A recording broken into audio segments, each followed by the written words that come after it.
মাঝে মাঝে মনে হয় আমি বধির হয়ে যাই। কারো কটু কথা, কারো কটু বাক্য, হাসি ঠাট্টা আর বিদ্রূপ আমার মস্তিষ্ককে যেন ছুঁতে না পারে। আবার মাঝে মাঝে মনে হয় আমি বোবা হয়ে যাই। কোনো প্রতিবাদ, কারো কথার উত্তর প্রতি উত্তর কোনো কিছুই যেন দিতে না পারি।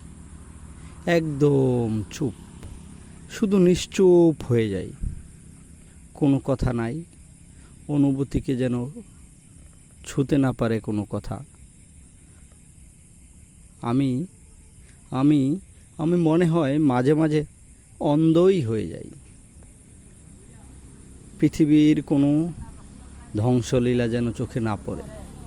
কারো অবহেলা অবজ্ঞার যে আচরণ, তা যেন আমার চোখেই না পড়ে। আবার মাঝে মাঝে মনে হয় আমি সে উঁচু গাছের মগ ডালে এক অচেনা পাখি হয়ে যাই।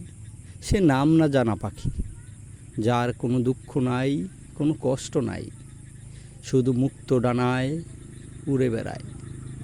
আবার আবার মনে হয় মাঝে মাঝে আমি মানুষ হয়ে যাই, যার কষ্ট থাকবে, দুঃখ থাকবে, যার মধ্যে অনুভূতি থাকবে, যার মধ্যে না পাওয়ার সেই আকাঙ্ক্ষা থাকবে।